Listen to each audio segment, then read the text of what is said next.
And here we go.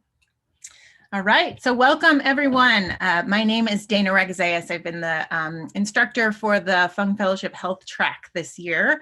And it has been a joy to work with these students as part of the Fung Fellowship. So I'm very excited to give them the platform to present their work and to gather your feedback and insight as our guests today. I want to, I'll share a few slides before we get started, and then I'll let them take the stage. So where's my screen? Here we go. There we go. Okay.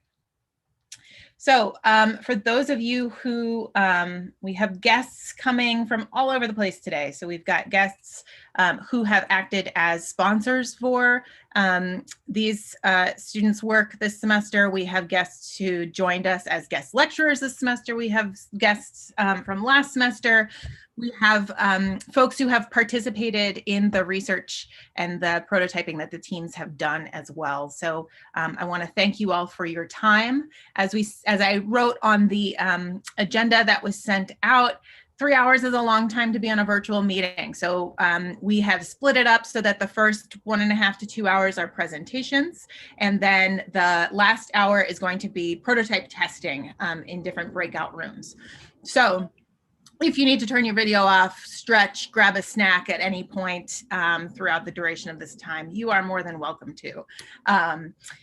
So our class framework that we've been working with has addressed all of these different topics that you see on my screen here. So the healthcare system, social determinants of health, health equity, ethics and design, health and technology, design's role in health, and current tech topics. So we've addressed all of these topics through hands-on learning last semester and this semester. We have approached all of our work through the design process that you see here, starting from seeking to understand the experiences of others, framing the opportunities that we find through our research, imagining the possibilities of how we could address the challenges and goals of the people that we're working with, and then prototyping our ideas. So he's really focused on this part of the design process. And this semester, they've been working collaboratively with their project sponsors who have generously spent time mentoring these students and helping them frame their challenges and test their ideas. So today, our agenda that was sent out in the invite, I'll reorient you to that. So we are in the intro portion. I'm giving you a brief intro. Then we're going to have project presentations. So each team will have about 5 minutes to present. We'll stop every 2 or 3 teams to get some feedback and have some discussion along the way. And then after our presentations, we're going to shift into prototype testing mode. And we've got a whole setup for that where you'll be in breakout rooms. If the term breakout rooms intimidates you, no worries, we will take care of it. We were going to make it as easy for you as possible.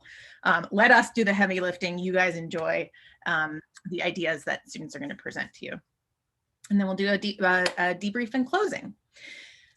So for the presentations and for prototyping, when you're giving feedback, this is kind of hopefully this will help you in framing the feedback that you'll be giving to our students and that students will be giving to each other. So we're looking for, are they clear in their overall message? Are they clear in the connection between the real lived experiences that they've sought to understand through their work and how they have connected that to their design solution and rooted it in people's real experiences? Are they inspiring? Are they exhibiting empathy to all stakeholders involved in their process and in their project? And have they applied critical thinking beyond just coming up with one flashy idea? Have they applied critical thinking to their own ideas, to the research that they encounter through their project? All right, so hopefully that will help you frame your feedback. And speaking of feedback, like I said, we'll be pausing every few groups to discuss feedback, ask questions, etc. And I've also put together, for those of you who are so inclined to type up your feedback, we did this midterm time as well. So you can put your comments in the chat. You're always welcome to do that throughout the evening. And I'm putting a link into chat right now to a Jamboard that I've put together. And oops, I just sent it to one person. Let me send it to all of you. If the term Jamboard intimidates you, don't worry about it. You're welcome to just speak up and voice your feedback or put it in the chat. But I put the link to the Jamboard here, which has multiple different pages for you to provide feedback on. So each group has its own slide or page for you guys to type up your feedback on. You can advance between the different groups here up top and to provide feedback. Oh, I think I need to share it. To provide feedback, you can. Okay, there we go. To provide feedback, you just click on the sticky note here, type up your feedback, press save, and then move it to the part of the board where you want it to be. If it helps, I've provided this framework of I like, I wish, I wonder, which is a framework that we've been using in class to frame our feedback of the things that you like about the work that you're seeing, the things that your suggestions, things that you wish they would have considered, and then your questions go under I wonder. So you see that up on the top on each of the pages. All right. And let's see, we will be going in order of group number. So for students, you should know your group number by now. We'll be going 1 through 10. And like I said, we'll be stopping every 2 or 3 presentations for feedback along the way. All right, I'll pass the mic to Jennifer. And Jennifer, anything I missed or anything to add there? No, I think that's it. I'll share some more at the closing, but just welcome to our guests and our partners and everyone who is watching the live stream. I'm really excited to share our students' work with you. Yeah, that's it. All right, great. Well, let's take it away with group 1. And you should be able to share your screen. So group 1, go ahead and get started. Oh, let me stop sharing my screen. Apologies.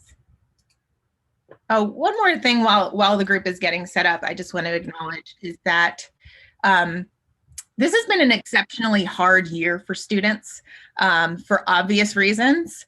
And these students have really worked hard and overcome some very real challenges. And I want to congratulate them for making this far and acknowledge the time and effort that you've put into this class. And I am really thrilled to be here and to be able to see the work and have you guys shine for each other and for all of our guests. So thank you for that. All right, so group 1, take it away. Is group 1 just team 1? I was just. Yes, team 1, group 1. Okay, sounds good. I was just making sure. Okay, cool. Okay, awesome. Can you all see my screen? Okay, cool. So hi everyone, my name is Isha and I'm part of the team for the Digital Literacy Assessment Tool partnered with the SF Tech Council. And today we'll be sharing with you what we've worked on this past semester. So starting right off, our How Might We question was formulated after a lot of primary and secondary research on how might we help older adults and differently abled individuals navigate challenges with digital literacy in their professional lives. And so how this also kind of formulated was a bit of background on bridging the digital divide that exists in San Francisco right now. And that's been kind of even amplified because of the coronavirus pandemic. And so a lot of Bay Area seniors are kind of left behind, whether it be for filing unemployment benefits or getting access to healthcare, insurance, even connectivity. So this is why we really wanted to work on this with the SF Tech Council. First off, I want to share something that was really an eye-opening moment for us throughout our process this semester. Was an interview with Dr. Julian, who's a professor at the University of Buffalo and an expert in digital literacy. She said these two quotes that really stood out to us. And so our biggest challenge was kind of finding a balance of specificity and ambiguity in our survey, so we can reach a large demographic and still maintain accuracy. So here is a skeleton of our digital literacy assessment prototype. There's 11 different sections in it that it addresses in the realm of digital literacy. And it starts off with a very simple question of whether the user has an email or not. And a great part about the survey is they can kind of come back to it, take a pause, learn about a topic, and then come back to it, which is really great because something we noticed was a lot of elderly adults are overwhelmed by the amount of information that may be to learn and to process. So that's something that we really wanted to incorporate, was taking those pauses when needed. So in terms of our idea visualization, some of our main 4 foundations for our project were firstly using branching logic, which you can see in the bottom left corner. It allows the user to kind of skip some parts if they want to and come back to parts if they need to. And this allows for that personalization and efficiency when learning. Additionally, we used Google Form as our platform because it can be used on a phone, laptop, iPad, and also kind of on a lot of different platforms, iPhone, Android, whatever. So that's something we wanted to factor in for accessibility. Thirdly, we're focusing primarily on professional digital literacy in our 11 sections. And so that's where the specific part comes in of how do we narrow down this really big topic of digital literacy? Lastly, something that was really important to us was using learning by doing. So the questions actually have answers that provide the user more information about the topic. And that is really helpful and not as overwhelming as answering yes or no in every question, and actually being able to learn about passwords or what a good password is while you're taking the assessment. In terms of our user, it was a very broad group of a user. One could be somebody with a very high level of digital literacy and just wants to brush up on their old skills or learn advanced knowledge. And on the other side is somebody with very minimal level of digital literacy. It might intimidate them. They haven't really used technology before. And our age group is around 50 to 65 for our assessment. So now I'll pass it off to Sienna to share kind of 2 examples that show the breadth and depth of our prototype. Awesome. Thanks, Isha. So since the midterm, we've interviewed a few SF natives and received some feedback about our tools. So we created some visual diagrams to highlight these narratives. Hilda was a family friend, and she, during the pandemic, actually moved from SF to Monterey and has totally lost her sense of community. So if we skip to the next slide. This tool could be really effective because it's accessible, being able to take it on the phone, sorry for the construction, but also being able to use Zoom and other connectivity devices to feel more confident and less afraid of technology. Another scenario, if we go on forward, is Sarah, who was a stay-at-home mom who wanted to get back into the workforce and felt very also intimidated by this process. So this cool tool could be really efficient in being able to specifically see what the strengths and weaknesses of an individual is. So that's the big benefit that we saw through the branching logic. So like I said, some of the goals were to regain the skills that she once found and to find it all less intimidating. Going on forward, some of our intended goals is to create a sustainable project that's really specific, but also has the flexibility to adapt and change over time. So that was one of the benefits to using Google Forms, is that the tool itself can be adapted over time. And the steps to go through this in the future is working with our project partners, building a huge selection of array of resources, and increasing accessibility through text to speech and also bigger font and including more visuals throughout the assessment. Thank you for your time and listening.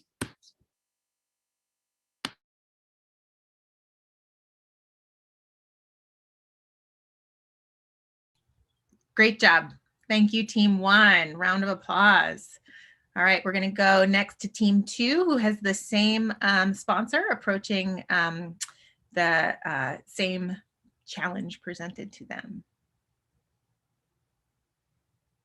Take it away.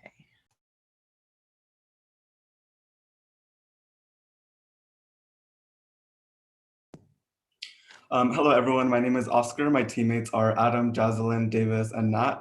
Our project is titled Path to Digital Equity for Older Adults, and our project sponsor is the San Francisco Tech Council. Next slide, please.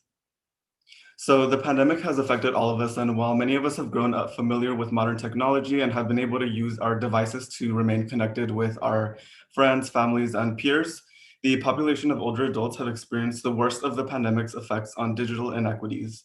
Many older adults have been isolated and cut off from key places in communities like libraries, senior centers, community health clinics, and even their workplaces, all of which are integral to their overall health and well-being. And since a lot of older adults lack the fundamental digital skills needed in order to participate in daily online activities, our challenge and our goal was to design a digital literacy assessment tool for these older adults that can be used to accurately assess digital skills and also assist in the creation of training plans for future use. Next slide, please. So just to put the issue of digital literacy into context and show how it affects the population that we're working with, we wanted to start off by defining digital literacy. If you happen to Google digital literacy, you'll probably find countless definitions, many filled with technical jargon, but the definition that we settled upon was digital literacy defined as having the skills you need in order to live, learn, and work in a society where communication and access to information is increasingly through digital technologies like the internet, social media, and mobile devices. And I'll hand it to Davis. Thank you so much, Oscar. So some insights gained from our research are that there's already tools out there that can do assessments from a technical perspective, very good ones. But what we found lacking was something that addressed the emotional and psychological aspects of learning digital technology. Through the interviews we conducted, our interviewees kept talking about how their lack of confidence and even a fear affected them even trying to learn the skill they wanted to learn. One of them, Miriam, told us she simply gave up trying to find an answer rather than continuing to frustrate herself. Another interviewee, Dawn, talked about how she did not want to feel stupid for not being able to solve something that others found so simple, opting to not even try.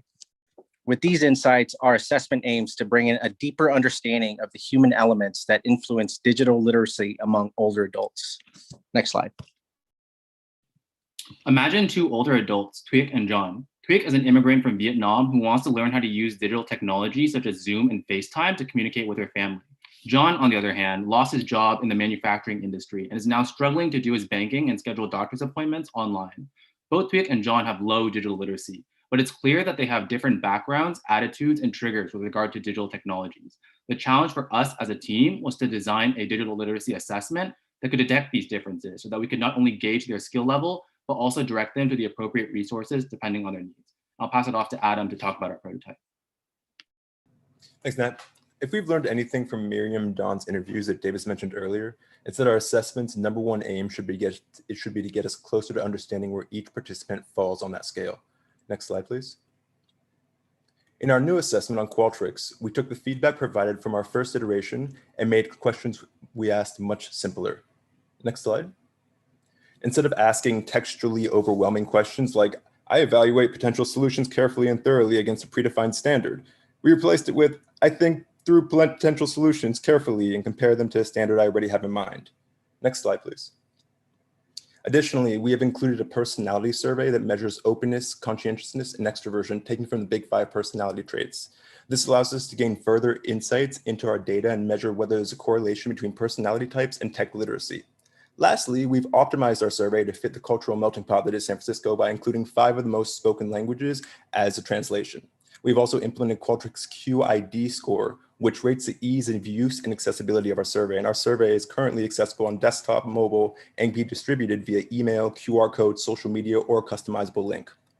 Next slide, please. By integrating psychosocial screening questions into our digital literacy assessment, we were able to create a prototype that can acknowledge the diversity among adults in their relationship with digital technologies. With Thuy, who is accustomed to change and is merely limited by exposure to digital technology, group learning sessions might be more appropriate. For John, who has had negative experiences with technology in the past, a one-on-one digital literacy approach might better address his triggers. Next slide. And for further directions, we want to take 3 steps. So the first is creating a personalized map that allows them to know the easiest accessibility around them. So since this is SF Tech Council, not everyone is from the San Francisco area. So there might be some areas in like Vallejo or like the North Bay or like even the South Bay that's easily access to them that we would like to lead them to. For step 2, we want to administer the assessment on a wide scale as a research tool. And last but not least, step 3, we want to identify the high demand areas in digital literacy and link assessments to skills database for higher resolutions. And we really enjoyed this project, so thank you all for joining and listening. Great, thank you. All right, so let's pause for a few minutes. Round of applause, virtual or on camera. And take any questions from our visitors, from your classmates, comments, feedback, questions. Let's give them a few moments for that. You can put it in the chat, you can speak up, you can raise your hand, whatever you're most comfortable with.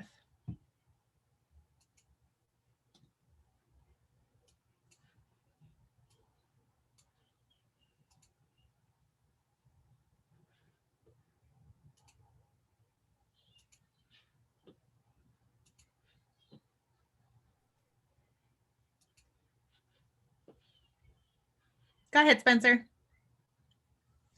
I know you both probably didn't plan this as teams, but I feel like both of your projects really went well together. And especially, I really love Group 2's personas. I felt like you really did a really good job at representing the people that you interview and displayed that really well in such a short amount of time. So I really loved both of your group's teams. And for some reason, it's just funny to look at both of you had the same project and probably different points of views, but it came together really well. And your solutions are really similar but different in different ways. So I really appreciated both of them.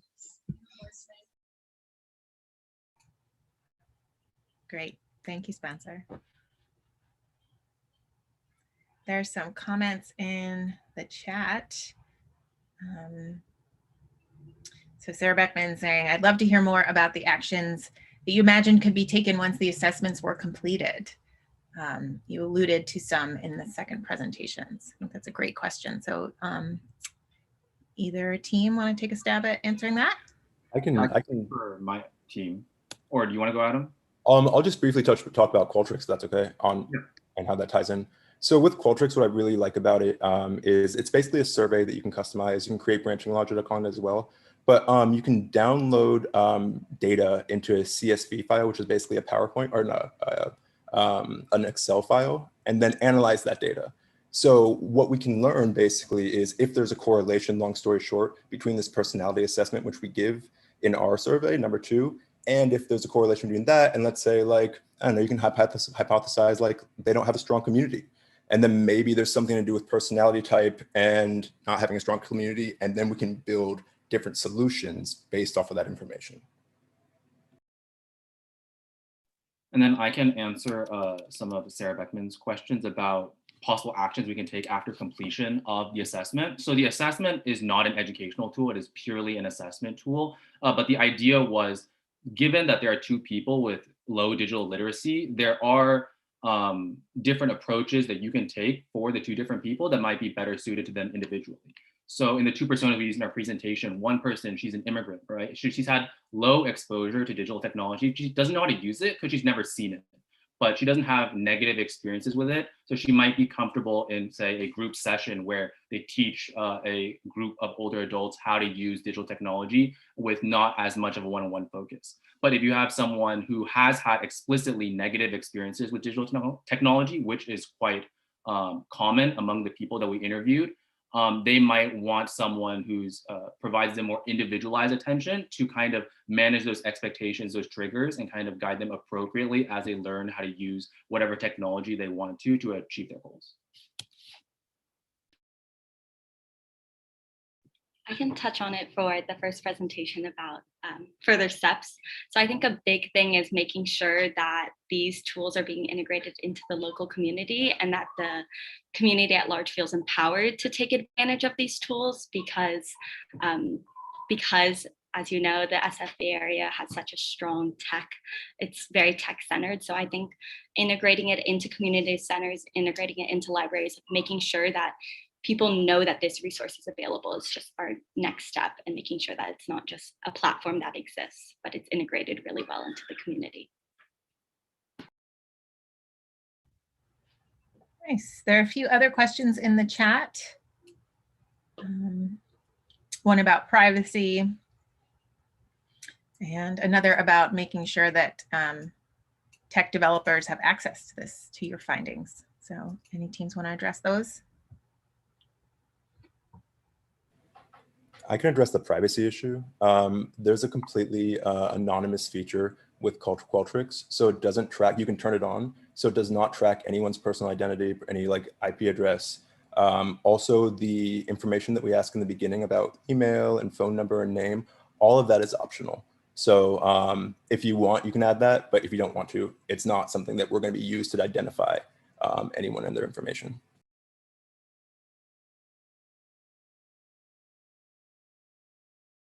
I can address Rachel's question. I think that's super valid and really important to consider. One idea that we had was also trying to, I guess, recognizing that in this situation, it's important to provide the test on platforms that actually are kind of low tech and not super high tech, because there are people who may not have even know how to use the internet, right? Who are taking the test. So one idea we kind of had in the very start was like, how do we make this into like a text message format, kind of how you have automated replies to your test. So kind of just figuring out better ways to increase accessibility. And then another idea we had was to make our questions a bit more specific to career paths that people might be interested in. Like if they want to learn more about like maybe go into like a finance or like bookkeeping position, or maybe go more into like social media and marketing. So that's a potential next step as well. But that's a super valid question. Like we wanted it to be so that it's easily adaptable, and we definitely changed our prototype like a lot of different times, adding like little things every time, like, oh, this graphic is cool, or oh, this question should be worded differently. So yeah. And then I might want just to add on to Isha's point about using platforms to increase accessibility. I think it was really interesting to like very small, minute details that made a huge difference. When we tested our prototype using Google Forms on the phone, the answer choices are really close together. If you're older and you have a tremor, it's extremely difficult to click it. So we had to go through, find a platform that was easy for older adults to use who might not be as facile with their dexterity. So we approached Qualtrics. Qualtrics was a great solution, and I hope you guys will see our prototype in the next session. Great. Excellent. Thank you all. All right, we're going to move on to the next group of presentations. So we will be hearing from, in this next cluster, group 3, 4, and 5. So group 3 and 4, we're working with the community organization Fresh Approach on community asset mapping. So connecting community members to the resources that they need. And then after them, we'll have group 5, which is working with UC Berkeley as their client, as their sponsor on a virtual front desk. So we'll first hear from 3 and 4, the Fresh Approach teams, and then group 5, and then we'll pause again for great discussion and feedback.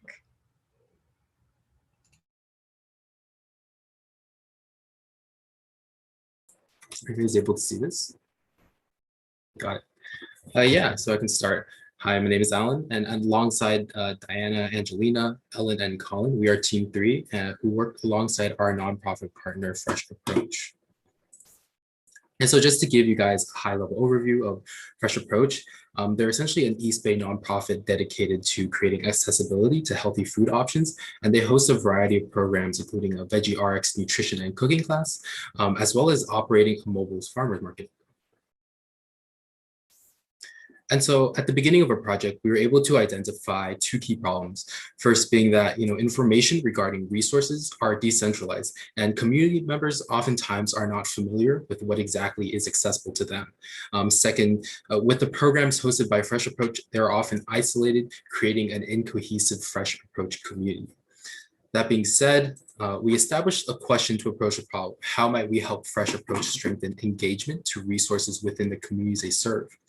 And so we conducted a variety of community interviews. And one of the quotes that stood out to us was, I utilize some community resources, but there isn't a single place where I can find information on food and other resources. And so because of this, in our solution, we wanted to address 4 important values. First, making sure food and service resources can be shared and be accessible. Second, taking into consideration of digital barriers and making sure that technology doesn't become a barrier to sharing and finding resources. Third, we wanted our solution to be low cost to implement and to make sure that it would have high feasibility and viability. And finally, creating an environment to empower community members to be able to share their resources. And I can pass it off to Colin to discuss more about our users as well as our solution.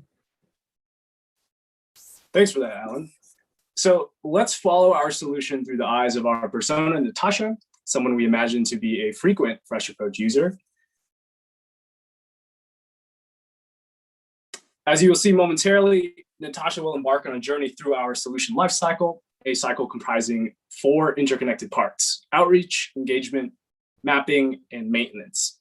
This is a linear way in which we envision Fresh Approach community members will be able to utilize our solution. I will explain each component in more detail in the next couple of slides.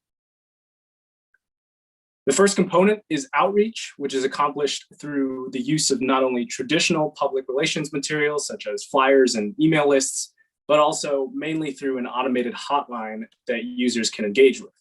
By texting the hotline, Natasha can receive info on upcoming community mapping events, as well as offer to share her own resources, all without the need for a computer or more complex procedures. On the other end, a community liaison will be able to compile any resources she texts into the hotline. After Natasha engages with the hotline, they will be invited to attend a community mapping event, which will probably happen during the other VeggieRx classes. And this is a recurring event facilitated by a community advisory member in which she and other community members can build relationships and partake in a communal environment of resource sharing and discussion. She will be able to offer personalized recommendations and other comments on normally opaque resources. And this will all be done in person and translated into an online map.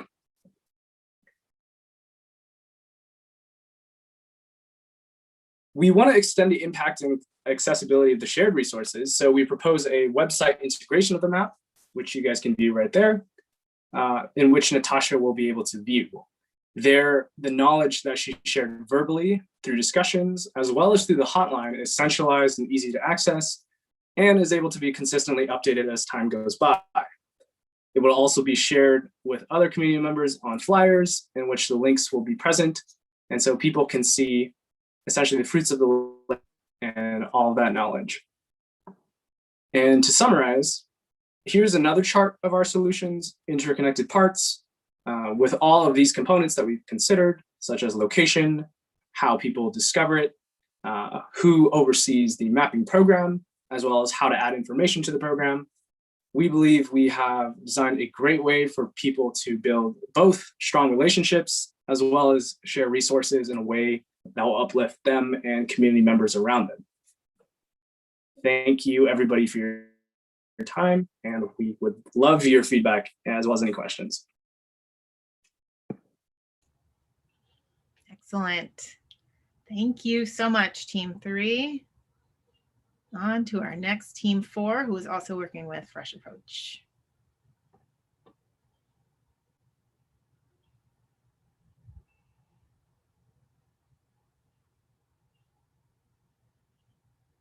Hello, we are Team 4, and we partnered with Fresh Approach this semester, a nonprofit organization with the mission to create long-term change in local food systems by connecting communities to healthy food and expanding knowledge about food and nutrition. Our first how might we question we iterated to tackle was, how might we advertise and encourage usage of existing community resources that connect more low-income Black, Indigenous community members of color throughout the community mapping process.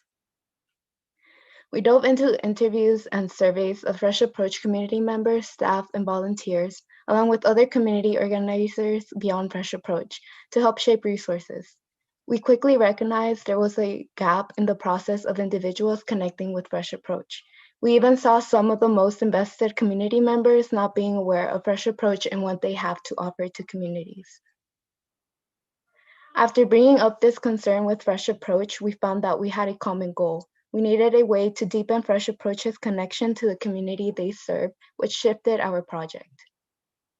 We began to tackle the question of how might we connect more low-income Black, Indigenous community members of color with existing resources and deepen relationships with them.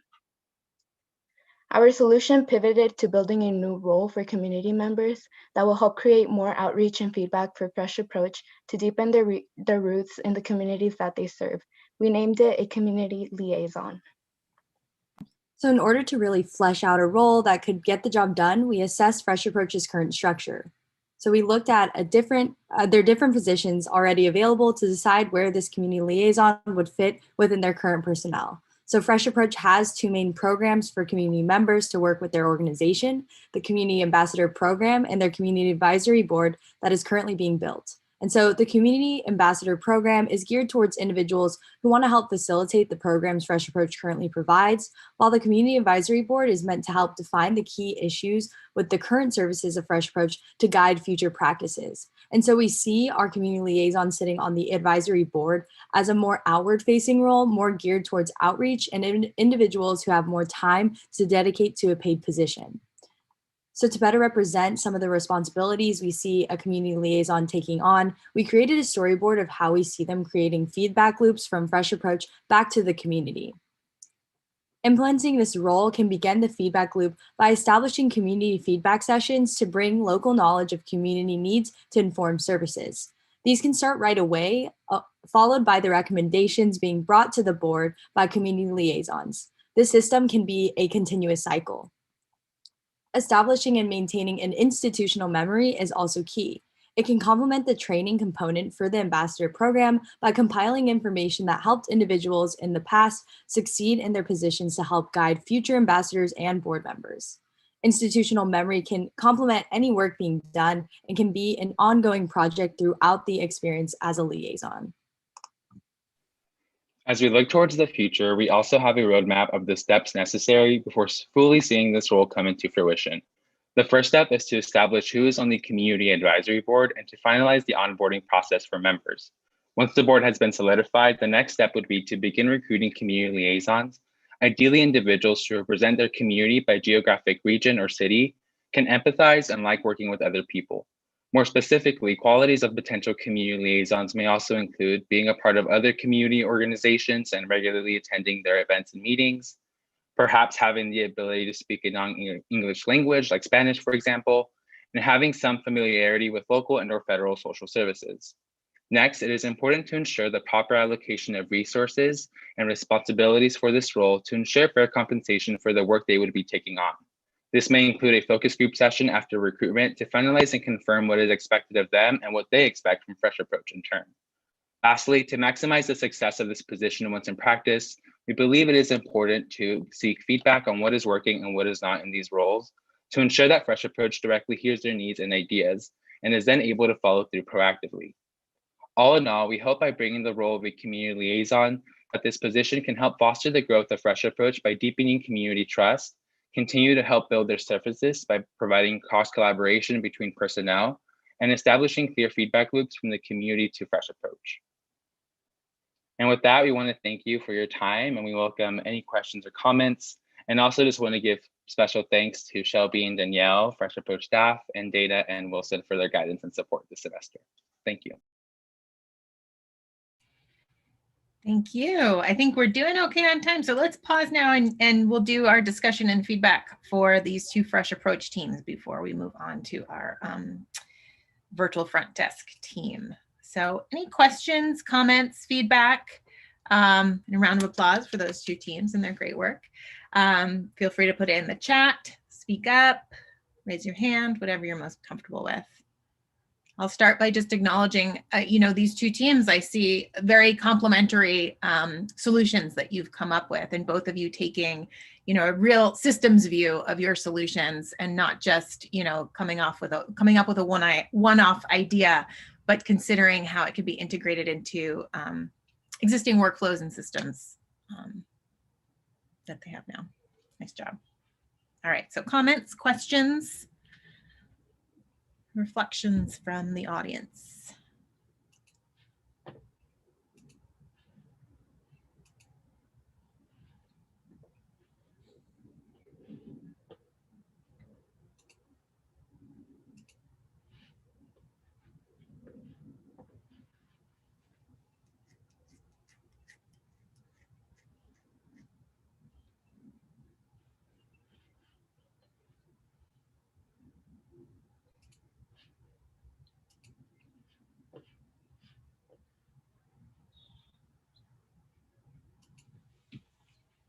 Sarah Beckman's had a great comment. Are there other models that use liaisons? How do they work? What have you learned from them if you've investigated that model?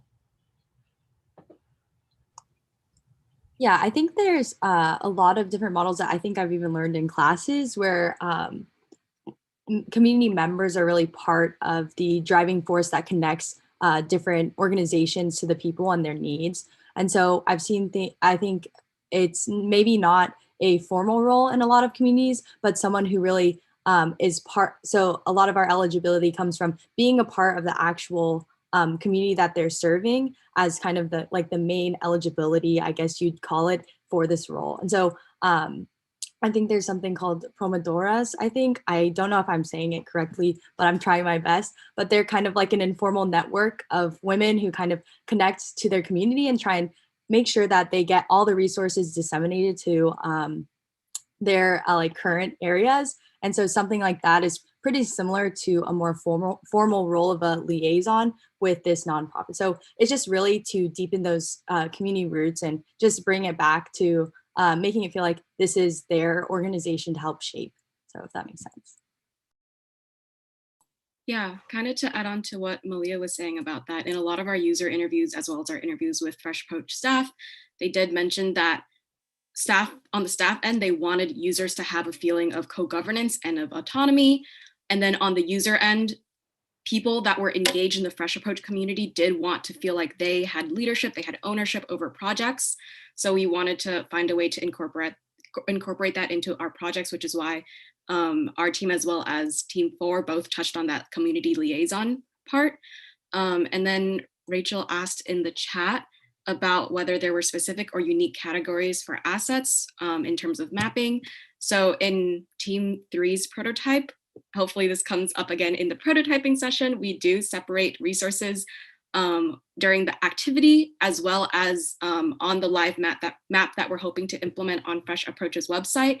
We do break them down by food resources, housing resources, medical resources, clothing resources. So we are hoping to get that categorized breakdown of these resources as we go through with community asset mapping.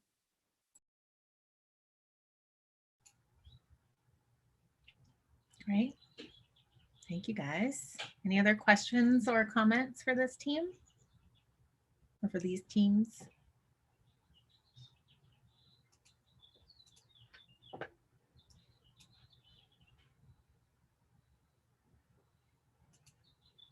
Great. All right. So we'll keep going. And I'm just going to put the link again in the chat for those of you who would like to provide your comments on our Jamboard that we've set up. In case you missed that link earlier, I just put it in the chat for those of you who would like to do that.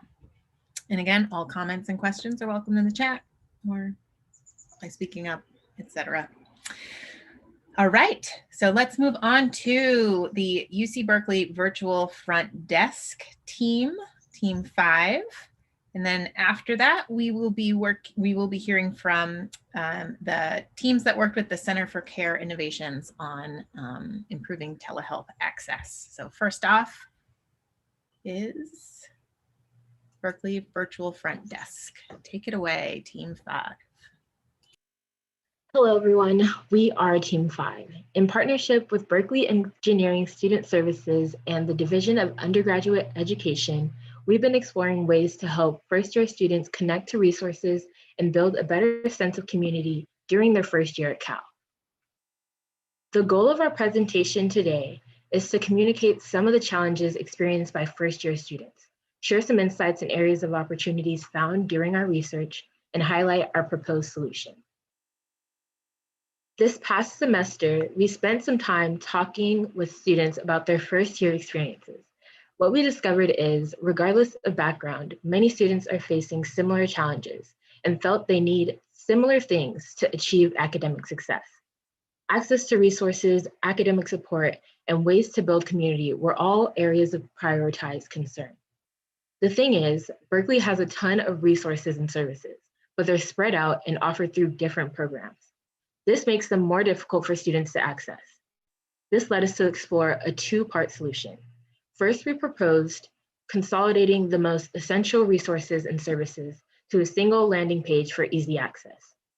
Next, we proposed providing students with an app to help them connect with one another and build academic communities.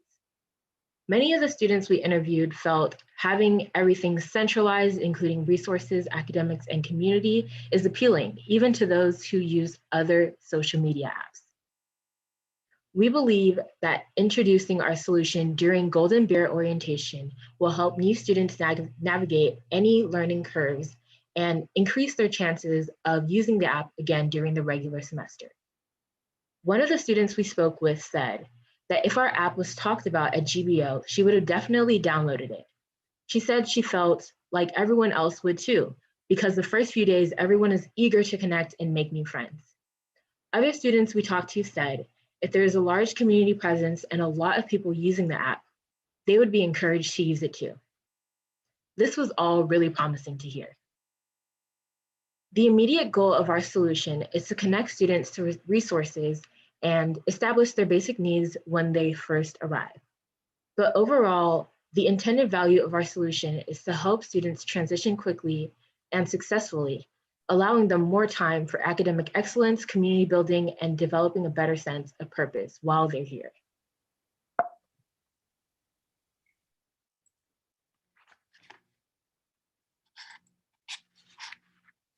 So here are some of our initial mock-ups.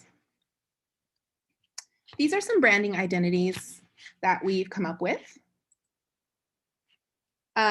This is our registration and study goals mock-up. Essentially, students would use their CalNet ID to log in, and then the app would auto-populate the student's basic information and the classes they're enrolled in. And next, the students would select their study goals. And then the app would basically generate a list of suggested contacts based on shared classes and study preferences. And then the student can choose to reach out to one another directly using the chat feature, or they can also schedule their own meetings. And if they're not interested in doing that, they're also able to browse through sessions created by other students. The idea is really to create inclusivity and multiple ways for students to connect. During our research and our interview process, we were actually really concerned to find that only 15% of first-year students that we interviewed felt a sense of community and connection at Cal. When we asked them about barriers they've experienced in connecting with resources and community, approximately 85% of students stated that they either didn't have time or they didn't know where to look. And this concerned us too. During our recent midterm prototyping session, several stakeholders mentioned that they felt strongly about connecting with those from similar backgrounds. So we decided to include a way for users to customize their profiles and share their interests. So some next steps, some of the areas that we thought were worth further exploration were need identification, which we feel we've just completed. Next would be planning and design. And then after that, development and testing. And finally, our product launch. We think it will take about 12 months to create a working prototype, with the end goal being a soft launch at GBO 2022. During the 12-month timeline, we would like to recruit engineering students to help us build working prototypes, begin user and functionality testing, prepare for a soft launch during GBO, and promote the app and platform through all UC Berkeley social media platforms. Our goal was to finish this challenge with a solid proof of concept, and we believe we were able to do that. We also acquired a wealth of data and created some well-developed assets. We are hopeful and excited to explore the possibilities of our solution with the first year in undergraduate community. Thank you again for your time. We look forward to hearing your feedback. Thank you. Nice job, guys. Round of applause. All right, let's hear next from Team 6, our first of 2 teams that worked with the Center for Care Innovations on increasing access to telehealth.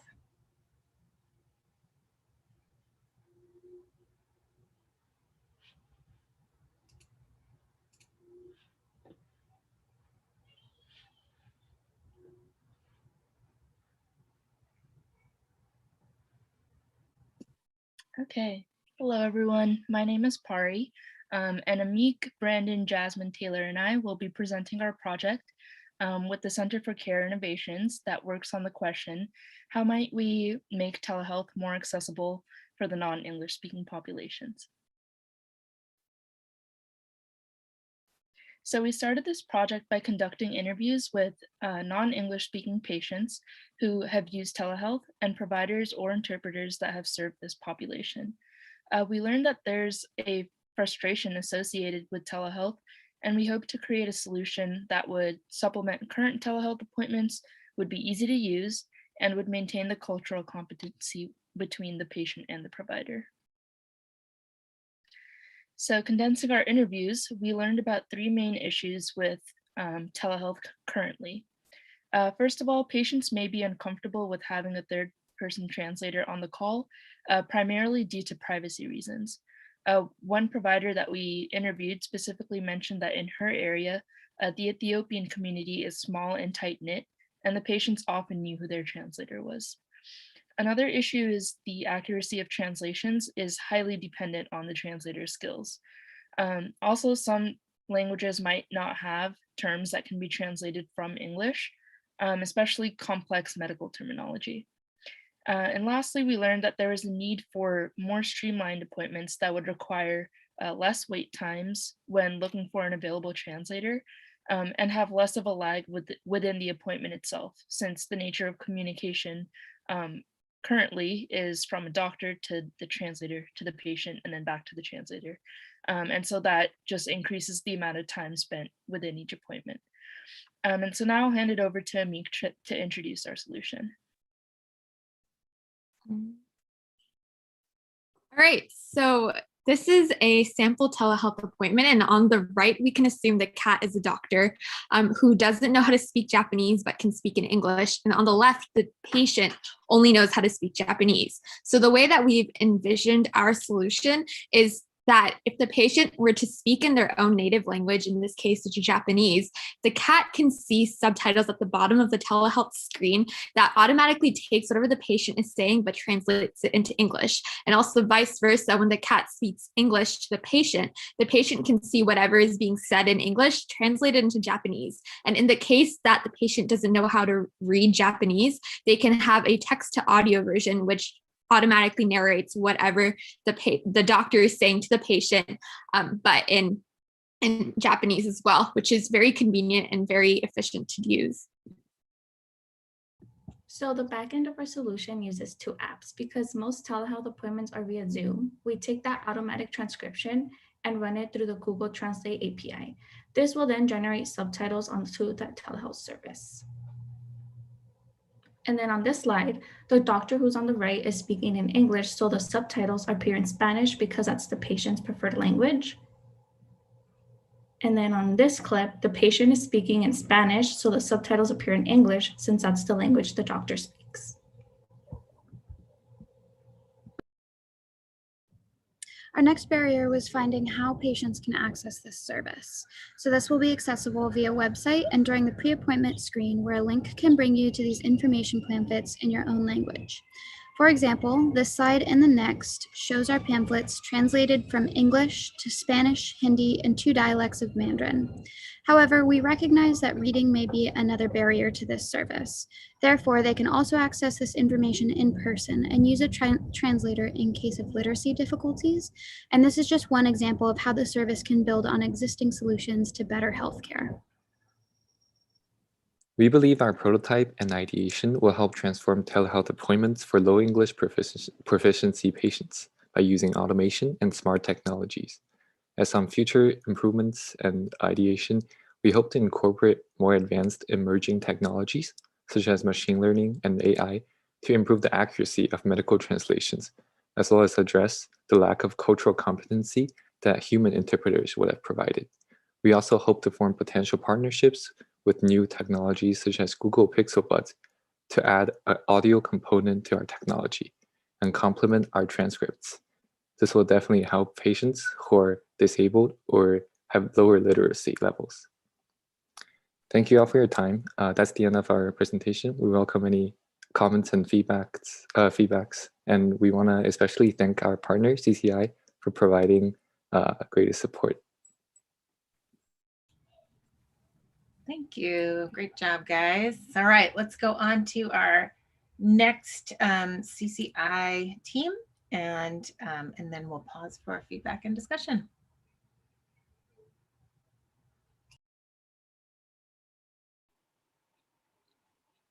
Can everyone see the screen? Good? All right, cool. Hello, everyone. We are Team Coordinate. I am Nima. I had the pleasure of working alongside Andrea, Samya, Parmita, and Chris, and we worked on the Telehealth Coordinator project. We partnered with the Center for Care Innovations, otherwise known as CCI. Our goal was to improve the utility of telehealth for the elderly populations. Our first steps were conducting primary and secondary research with this population to look for major pain points as well as biases they may have against telehealth as an initiative. And what we found was a tale of cautious optimism about telehealth across the board. Many providers thought that telehealth could be useful, but they were running into too many technical problems during appointments. In addition, their staff was stretched too thin to make improvements in their workflow. Thus, telehealth felt too impersonal for many providers to feel as though they were adequately serving their patients. On the other hand, though, patients really enjoyed the convenience of telehealth platforms. To be able to see their doctor without having to coordinate a ride to the clinic or the hospital was an exciting prospect for them. However, the ones that enjoyed telehealth the most were the ones that had a caregiver or a family member around to help them through navigation of these platforms. The major takeaway was that the geriatric population is excited about the idea of using telehealth in the post-COVID era. However, inherent technical limitations and lack of effective troubleshooting practices are creating too much friction in these appointments. In addition, the nursing staff is being overworked with the burden of telehealth responsibilities without additional training or adequate additional compensation. In solving these issues, we considered several solutions, such as hotspot delivery and in-person patient trainings. However, these solutions were not based on our research, so we settled on telehealth coordinators to move forward with. The telehealth coordinator role would be fulfilled by pre-med student volunteers that would assist with the telehealth experience for both providers and patients. The position would be a year-long one such that students would receive significant clinical experience throughout the year and establish continuity with patients and providers. Their training would begin late summer and they would begin their actual volunteering in the beginning of the fall.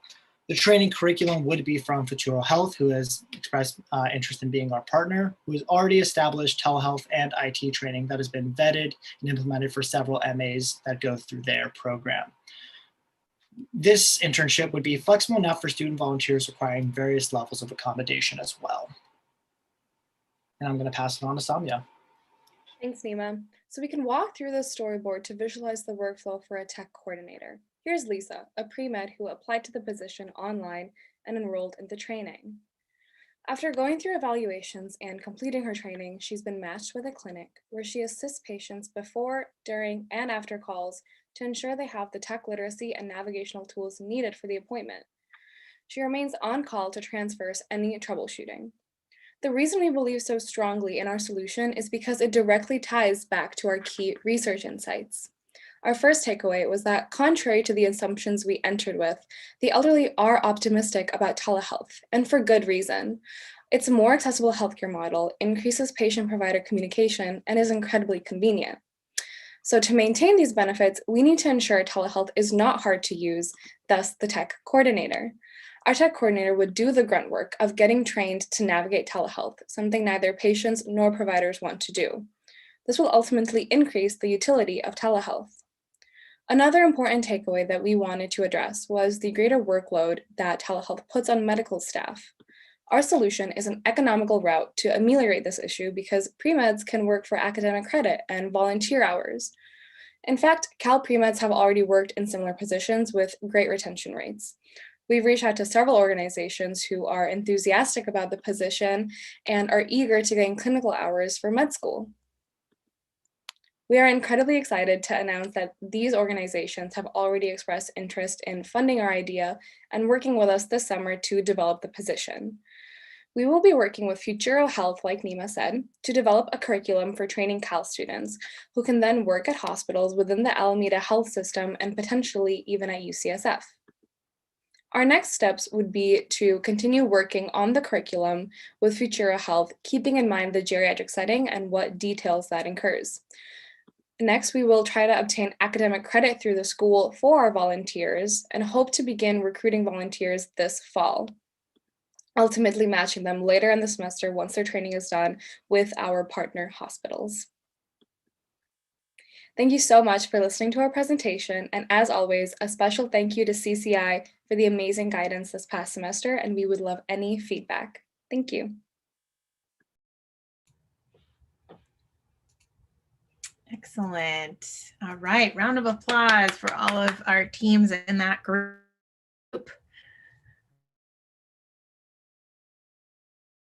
Over. If you need to get up and stretch, go for it. If you want to turn off your camera, wiggle it out. We'll take a little extra time giving feedback and asking questions of these three teams. So to recap, we heard from the team adding a tech coordinator role to help with telehealth, a team working on streamlining translation for telehealth, and then helping with orientation and just providing access as a digital front door for Berkeley students. So any and all comments or questions are welcome for this team. And if you're seeing connections too between these teams' work and the previous teams that presented, feel free to bring that up as well. I see comments already popping up in the chat. So teams that presented, you guys can field those comments and respond to them as you would like. We see we have some volunteers already for the tech coordinator role.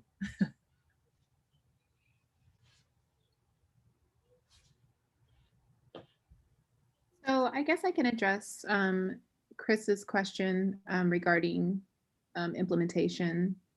And so implementation, just, you know, for those who can't see the chat, just implementation for for you explain it. Well, yeah, so yeah, no, I think this is really interesting. And I think that's where GBO or Golden Bear orientation, for those who don't attend Cal, would be a very interesting tool in sort of not only teaching students how to use the app, but also using the app to engage with other students on campus. And so actually quite a few of the people that we interviewed definitely stressed the importance of introducing it at GBO and sort of suggested that it may actually increase engagement or sort of lead students to continue using the app throughout the semester. However, without really testing that out, I'm not sure if that's true, but I do know that Berkeley does an excellent job sort of managing their social media pages. And I feel like, again, you know, as one of the first year students that we interviewed said that if a lot of people are on the platform and using the app, they would also feel compelled to use the app. So I think the biggest thing is just, you know, catching students at GBO and getting them to sort of buy into the app. And, you know, I'm sure every one of you remembers at GBO, they use third-party apps during that time. And so I feel like it's a great time for Berkeley to introduce their own app during GBO. And thank you for all the great feedback.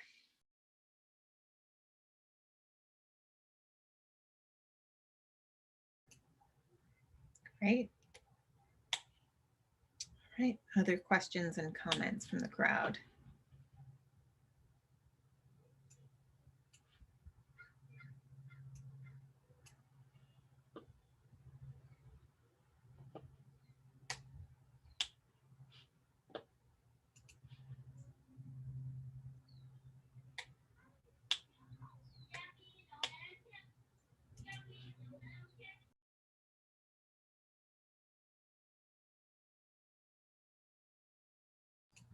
Go ahead, Spencer.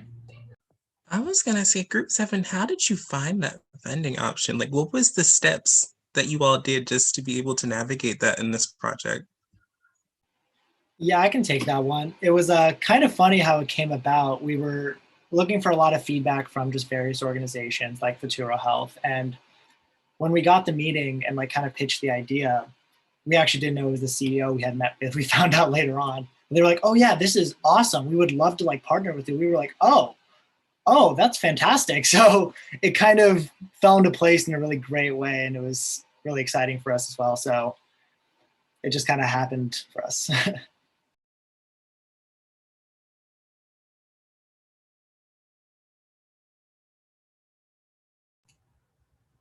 There's value in cold calling sometimes.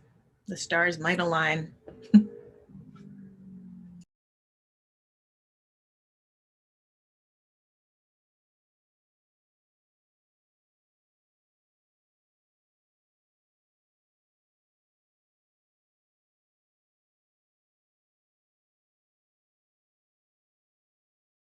What's the Parmita, go Alameda ahead. Health System story? Go for it, Nima? Parmita. No, Parmita can take this one. She was in that meeting. Yeah, so we were meeting with Jenny from the Alameda Health System, and when we were like talking about this, she was like so into it. She's like, how many volunteers? Will take all of them. And then like we were like, Futura wants us to like, is aiming for 1,000. She's like, we'll take all of them. And we were like, oh, we don't have them yet, but when we do, we'd love for you to like take them on. And she was so excited. Apparently she wrote a love letter to CCI afterwards. So it was a great meeting.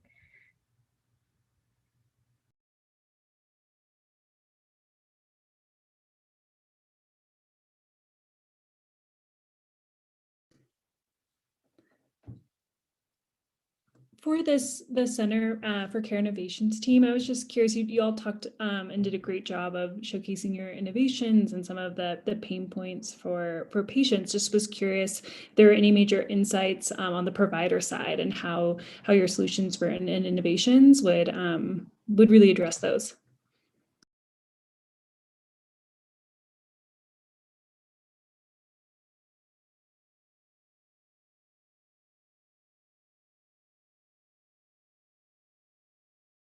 Adrian, is that directed to both telehealth teams?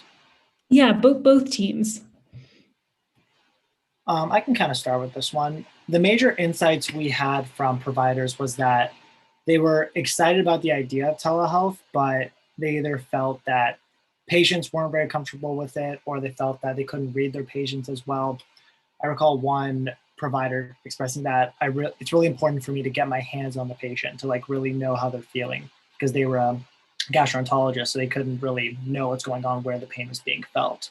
So there were some inherent limitations that providers felt, but a lot more of like the kind of check-in meetings that providers could have. They were really excited about the idea of using telehealth more often in the post-COVID era. For the team on translating and captioning for telehealth services, I think a huge thing that we've seen a lot of positive response with the providers that we spoke to, because a lot of the times, especially during telehealth appointments, there are not enough interpreters. And when there are, having a third person adds time. And a lot of the times that we even learned this last semester with telehealth, like it's becoming very more efficient, and doctors are not, or in general providers are not able to spend a lot of time with their patients. So adding a third person, then having like everything being translated adds so much more time, and then finding one for some languages that might not have an interpreter ready also takes a lot of time. So our solution in their eyes was very efficient in that sense. And the only drawback was the idea of like how accurate these translations can be, and whether or not patients are literate to read these captions. I think that was brought up a lot. That's why we added the whole text to speech component as well, using their feedback. Great, thanks both. Great question, Adrian. Thank you.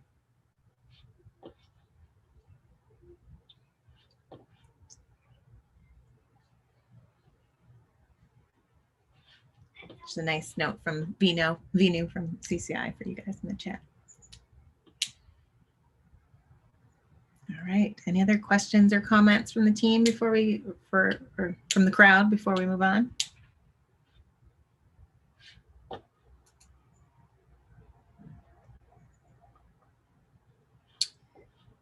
All right. So our next batch of presentations. Next up, we will hear from Group 8, which worked with the Healthcare and Social Innovation Hub at UC Berkeley School of Public Health.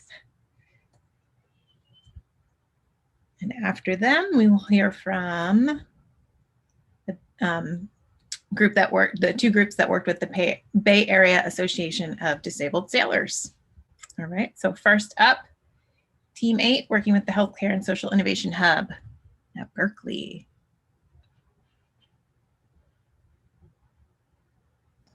Okay, hello everyone, and today we are going to walk through our framework and design for an age and dementia-friendly safety net in partnership with the San Francisco Health Network.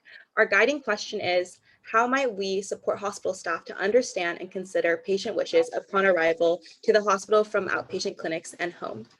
I'll first introduce the problem in the current care framework for cognitively impaired and dementia patients using themes we identified in our primary and secondary research. These themes include fragmented care, loss of patient autonomy, legal complications, and high costs. So let's now follow a patient through the emergency healthcare system. Upon entering the hospital, they encounter a series of physicians and emergency medical services. The patient expresses confusion and refuses urgently needed care. The team rushes to make the difficult decision to place the patient under a psychiatric hold, a 5150.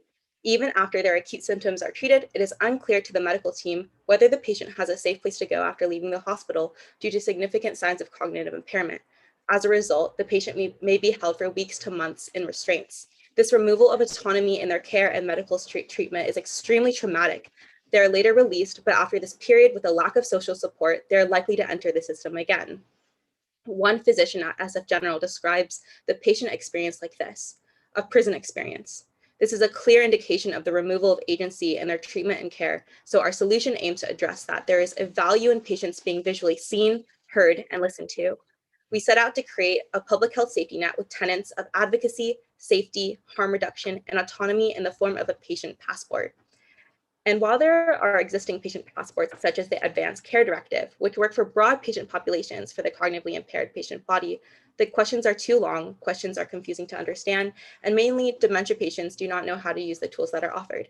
There is not a consideration in the design to make the user experience and user interface designed for dementia care patients, which is a significant shortcoming we aim to address. I'll now hand it over to Ryan to walk us through our prototype and design. Thank you, Mari. Our solution consists of two parts: an online and physical booklet that consists of questions that are streamlined to make sure that we're getting to the desires of the patient and making sure that they maintain autonomy regarding their healthcare, but cutting down on the length so it's easier to get through. Additionally, it utilizes age-friendly survey and visual design to break up the monotony of large or small text and walls of text. And finally, it facilitates the completion through the health system for accuracy. So with the help of healthcare coordinators and the complex care team at hospitals, they'd be able to fill out this passport and get the best care possible. So here's the prototype for the physical booklet, and immediately from the get-go, you can see that it's shorter than the previous example that we've had. And this allows us to increase the text font. We did some research and figured out that 18+ sans serif font is best for visual comprehension. And additionally, we've made it a little bit simpler so that each page only has one or two questions that are related to each other.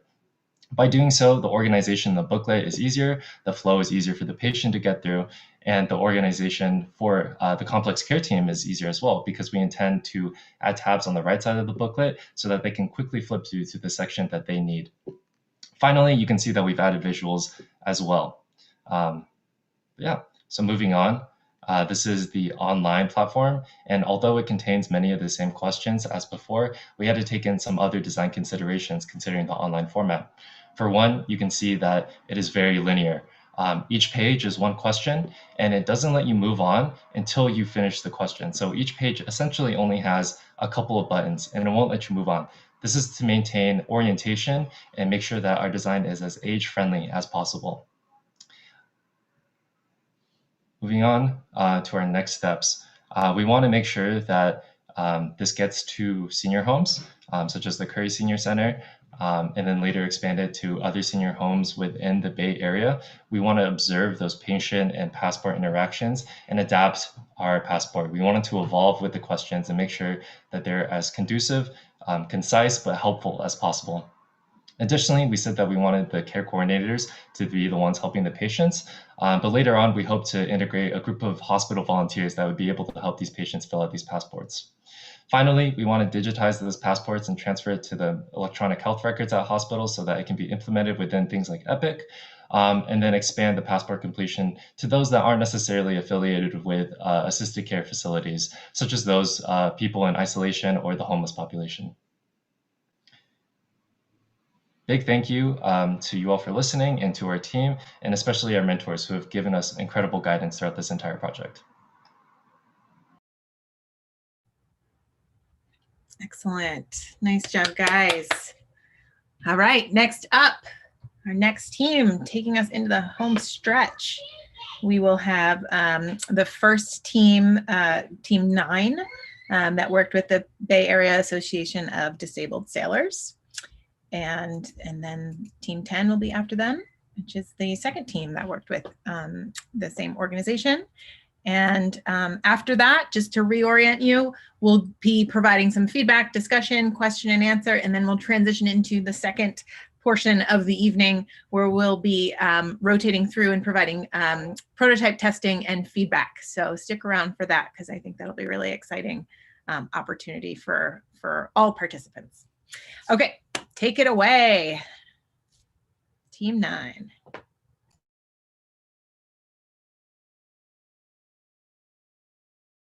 Okay, sorry, I want to make sure I share audio as well.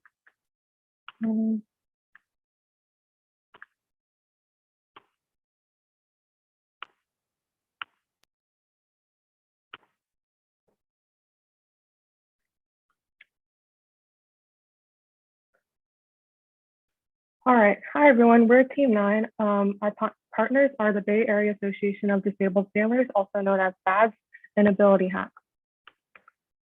So today we're going to be introducing you to the problem we've been working on this semester and walking you through a product roadmap for our solution. Our goal is to address this question: how might we help BADS sailors feel more comfortable with navigating to and within Pier 40? Here's Hank, a sailor who wants to sign up to go sailing with BADS for the first time. Hank is blind, so he uses his screen reader. Okay, Hank is blind, so he uses his screen reader to view the BADS website. It takes him a while to sign up as he has to parse through the website and there are multiple forms he has to fill out. Our first insight is that the current sign-up process can be difficult or cumbersome for sailors. One coordinator, when talking about the current scheduling system, said, "I told them," meaning BADS, "there are a lot of people who are just not techie, so it's good if they keep the phone line open." On the day of his program, Hank takes the BART down to Pier 40. He's not that confident with taking the BART by himself, but he does it because he wants to go sailing. He encounters other obstacles on his way to the pier, including busy intersections, and his navigational app of choice, Google Maps, doesn't work well because of a lack of signal. This brings us to our next two insights. Sailors have varying levels of mobility, comfort navigating, and independence. What one sailor prefers to use while navigating may not be what another can use or prefers using. In addition, Pier 40 and its vicinity are a dynamic, uncontrolled environment, making it difficult to predict what challenges a sailor might encounter as they're going to the pier. One coordinator, when talking about a less independent sailor, said, "We'd even have people go all the way down to the BART station to go get her because she'd be so lost." There are many other companies or groups working on designing solutions for navigating while blind. These solutions might be volunteer-based, GPS-based, or beacon-based.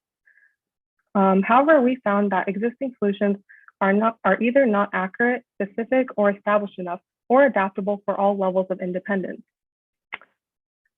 So the backbone of our solution is a volunteer-based help system where sailors can indicate that they would like company and assistance navigating to the pier as they're signing up to go sail. This will save volunteer and sailor time, help those who are the least confident in navigating, and create a low-tech solution. As this solution depends heavily on the sign-up process, We also investigated changes to the current sign-up process that would make it easier for sailors to sign up and the program directors or volunteers to manage the program and see who needs help. A new sign-up process would also make it easier for BADS to integrate both our volunteer-based navigation system and options that other teams working on this problem are pursuing for sailors to navigate more independently. Next, we'll be talking through our product roadmap, including our minimum viable product, ideal version 2 prototype, and plan for integration. I'll pass it off to Eric. Yeah, so to get started off, for our sponsor to reach our ideal solution, we decided to build a bare bones minimum viable product, or MVP, for the volunteer help system utilizing Google Forms, which I will now demo in a video. So now I'm going to be pretending to be Hank. As you can see, we want to make sure that there's very little text on the screen so it's accessible to his screen reader. We have a Google form asking for his name, his contact information, and some other important info. And we ask him if he needs assistance navigating to the pier. He says yes. So he fills out his drop-off location. He fills out what program he's signing up for, his desired boat. Awesome. So Hank is about to submit his information. Now we'll switch over to be pretending to be a program director. And so on the admin site, once we refresh, we can see that Hank Lee pops up. We can see the timestamp at which he submitted, his name, his assistance required, what boat program he wants to participate in. We can search by his name. And we can also see his contact information, his email, his drop-off location, which we can click on, which will directly bring us to a Google map. So we can navigate to his position. Great, thanks, Eric. So the minimum viable product that Eric just presented includes a subset of the features we would eventually like to see implemented. As part of our integration timeline, we have developed a version 2 prototype that visualizes some of the additional features we would like to add. On top of that, after releasing the MVP, we hope that with some initial user testing, we're able to identify other features that need to be added or tweaked. So some improvements we have identified as of now include the following. User sessions so that sailors can log in and not fill in their information every time they want to sign up for a program date. A color toggle to switch between normal and high contrast mode for visually impaired people. Less text so screen readers can parse the website more quickly. A revamped admin view so that coordinators and volunteers can sign up information or can view sign up information and plan logistics more effectively. And finally, some data collection so that coordinators can track their metrics. I would like to point out that the MVP contains the main features we envision, namely the help system and the sign-up process. And once again, we hope to carry out some initial user testing on the MVP in order to identify additional improvements. And for the sake of time, we're not going to go more in detail with the prototype, but we will in the prototyping session. And you can check out, if you're curious, with that link below there. So this is our intended roadmap for the rest of the year. So far, we've primarily addressed our intended scheduling changes, but as mentioned earlier, we would like to, in parallel, work on an autonomous component for our more independent sailors. For this, we would like to either partner with Team 10's autonomous solution or partner with BlindScore, an existing app for blind navigation that has already expressed interest in working with us. So thus, our end goal is to, by December, integrate the sign-up scheduling system and an autonomous navigation component into one cohesive platform on our redesigned website. In this way, we hope that by the end of the year, both volunteers and coordinates alike can navigate Pier 40 smoothly and seamlessly. Thank you.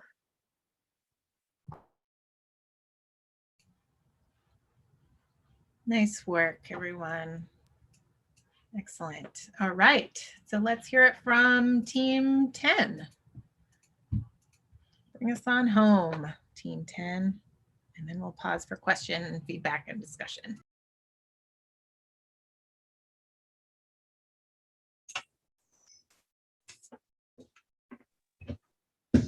All right. Nobody's talking. I know. I just want to get up a little bit more. All right, let's begin. Good afternoon, everyone. My name is Nathan, and this is Berkeley Team 10. Like Team 9, our project focuses on marina navigation. Slide, please. Yeah, so our partner organization was the Bay Area Association of Disabled Sailors, or BADS, and Ability Hacks, a startup whose projects focus on assisting people assisting people who have disabilities. And our project is for sailors who are visually impaired, and the sailors part of BADS at Pier 40. After the initial research, ideation, prototyping, and conducting interviews, our final goal is to develop an autonomous navigation system to guide sailors who are visually impaired around the Pier 40 marina. Next slide, please. We also looked into the existing solutions like NavCop, Microsoft Soundscape, Be My Eyes, and Wayfinder. After carefully analyzing their pros and cons, we realized that these apps are not meant to provide navigational assistance in the marina area because they are not familiar with the dynamic and complex Pier 40 environment. Slide, please. So we actually took a different approach to navigation compared to Team 9. And so our initial prototype was a computer-assisted smart cap with audio. So there were speakers embedded to the side of the cap that would provide verbal commands to the sailor who was using it. And however, it did not appropriately address the problems that we wanted to, because although the camera provided obstacle detection in the marina, it did not provide navigational services, which is what we are targeted toward. And so during our midterm feedback session, we decided to pivot after receiving a number of different feedback points, one of which was to pivot toward developing an app and using machine learning, as well as since it is a very dynamic environment, especially with windy conditions, often a wearable such as a hat could be easily blown away, and it should also be waterproof.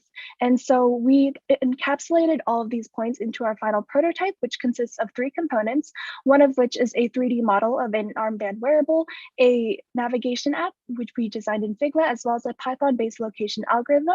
However, before we jump into the prototype, we would like to address what needs are being addressed by this solution. And so the first of which is the most important is that it should work in areas with poor Wi-Fi that current technologies do not appropriately address. And I feel like all of the needs are really encapsulated in this quote, which is, our sailors have trouble moving around South Beach and the marina since Wi-Fi is bad and guide dogs and canes do not help much. So we want to provide a technological solution that can help build on these existing technologies. However, we also want to take into consideration accessibility, so it will include haptic touch, as well as a simplicity of design. So the wearable itself should be portable and non-disruptive, meaning since it is strapped to the arm, sailors can still carry the equipment needed for sailing preparation. So what is our solution? We have developed an armband wearable with adjustable Velcro straps. So the armband will carry the user's phone on which they'll have the Marina Navigation app downloaded. And we'll discuss that in the later slide. The app is tailored to those who are visually impaired and makes use of machine learning algorithms for accurate obstacle detection. Next slide, please. So the Marina Navigation app allows users to navigate to a specific destination in the marina, directing them using voice guidance and vibrations. The vibrations increase in the presence of an obstacle. Overall, the app is designed to be both user-friendly for a target population and to make use of accurate obstacle detection in navigation. Hi everyone, so I'll talk about our algorithm, and we'd love to present all the details of our algorithm, but we're running out of time. So I'll present our idea with a rhyme. My rhymes are awesome, but make no fuss. Just imagine arriving at Pier 40 on a bus.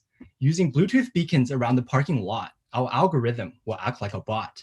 Using triangulation around the parking, it'll find where you are, and using navigation, it'll get you very far. Our algorithm will find the safest path. That's because our phones can do math. In our next steps, we need to do error correction. That's because we need better location detection. Then we will make our navigation robust. That way no user will mistrust. We plan to go to the marina to do a test, just so we know we are trying our best. We are working with Stanford, but it's not what it seems. We plan to integrate with the other teams. I hope you all liked what we had to present. I hope our solution can make a dent. We appreciate you all for listening to this rhyme. If you have any question, tips, or recommendations, that would be sublime. And in the final words of our mascot, Danny the Dolphin, thanks everybody for listening.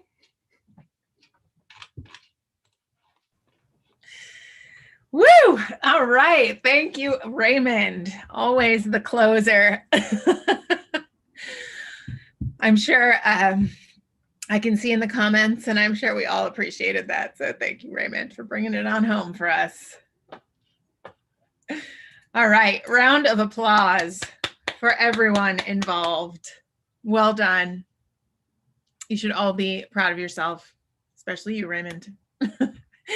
All right, so let's pause and and provide our feedback, our comments, our questions for this last group of teams working with the Bay Area Association of Disabled Sailors, as well as the Healthcare and Social Innovation Hub at Berkeley.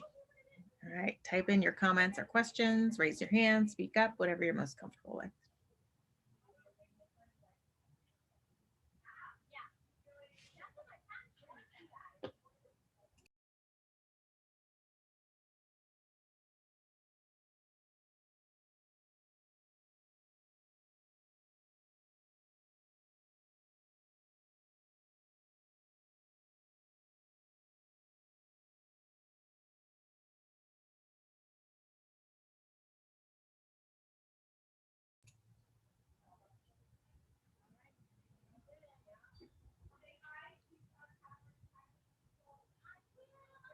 So Nima's got a question about people's comfortability with wearables.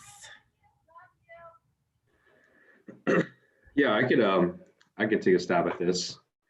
So the feedback we've gotten so far is that we want to integrate something with because initially we designed our prototype was a hat, right? And the technology consisted of integrating the system with a hat. And the feedback we received from that was that it'll be a lot easier for the users, so the sailors with BADS, to have a system or an application in their phone, right? So that it's easier for them to navigate with, as well as for them to just simply have on their phones. And so our project, it revolves around using that application within the phone. It's not necessarily so much as a wearable. We just included the armband just to extend the user's experience. And so ultimately, with the comfortability with the wearable, it's not so much that the wearable should be focused on. It's more along the lines of it's a phone application. However, if people do want to use the wearable, which is the armband, here, let me have it right here. It's this is what I put my phone in when I go work out. Anyways, it's something like this, right? It'll probably have like a neoprene backing, like your standard wearable or standard armband, and so it shouldn't be too uncomfortable, right?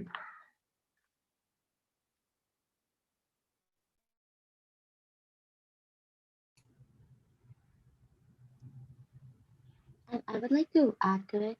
So during the midterm feedback, we realized that sailors have a lot of equipments that they have to carry to the marina. So they want their hands to be free to hold those equipments. So another thing with that was if they are not holding their phone in their hand and it's in their pocket, if they have to change any settings or they have to make any changes or put a new location or something like that, then they would have to reach out in their pocket and take it out again and again. So that's why we incorporated another feature to our solution, which was an armband, so that they can have it ready on their hands if they want to make any changes, and their hands would also be free to carry the equipment.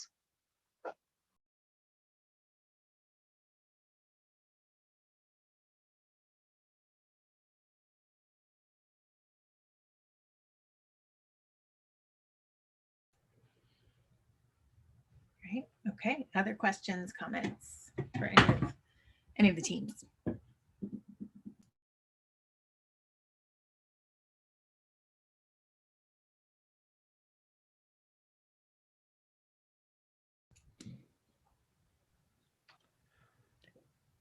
Okay.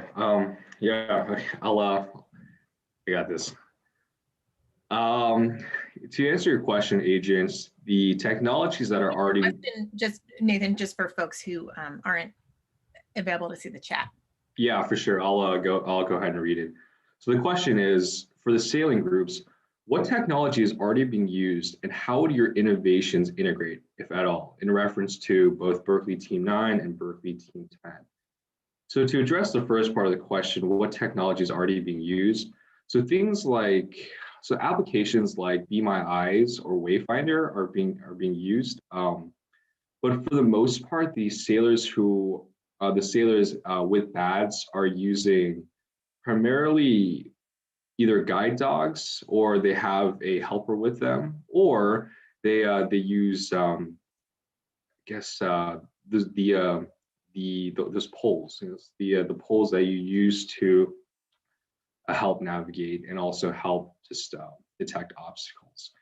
So those are the technologies that are being used. There's not a set technology that I guess helps individuals navigate around marinas, or especially places like Pier 40, which has a high density of traffic because it is around Oracle Park and is also near downtown. So so to answer your next question, how would our innovations integrate? So Team 10, our project is focusing on the technology aspect of this solution, which is using a phone application as well as beacons to help navigate our sailors around. In addition, Berkeley Team 9's project, and Berkeley also with the Stanford team that we're working with, their projects sort of revolve around using the existing like volunteer network that's at BADS, as well as using like setting up a scheduling system too. And so our innovations would ultimately integrate with each other, because the sailors would have access to not only individuals to work with, as well as to help them navigate around the pier, but also they would have their own system to help them navigate if they wanted to choose that, or if there were a paucity of individuals to help them navigate that day. So yeah, I hope that answers your question. Please feel free to add some more. Just to add on to Nate's answer, there are also other current apps that are available, such as Blind Square, that the sailors have used. However, those are used in more urban areas with strong Wi-Fi connection. However, in the marina, there are certain areas where there are quote unquote like Wi-Fi black holes. And so those apps often like fall off the map, or you suddenly get lost in like a specific area of the marina. And at that point, you can't rely on Wi-Fi, which is why our Team 10's technology, we rely on Bluetooth beacons so that you don't have to fall back on that Wi-Fi technology. Great, thanks all.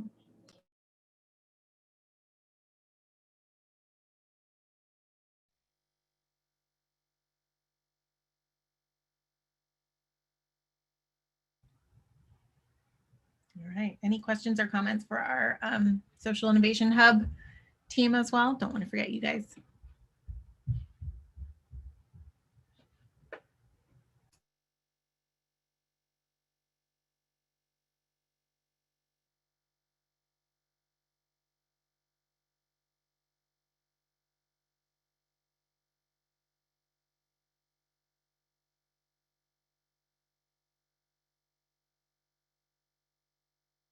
As you can see, we had wide range of sponsors for these projects, wide range of topics that we were all working on together this semester. So I want to commend you all for the hard work that you put into these projects and for the collaboration with your sponsors as well. So we're going to transition now into our prototyping rotations, which I'm very excited for. So I hope that our guests will stick around for that. What we're going to do is first I'll give you a 5-minute break because I think we all need to grab a snack, stretch it out.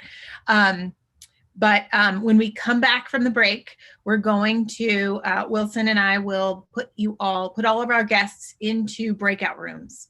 And all you'll need to do is stay in those breakout rooms, and then our student teams will rotate through and share their ideas for you for testing, for feedback.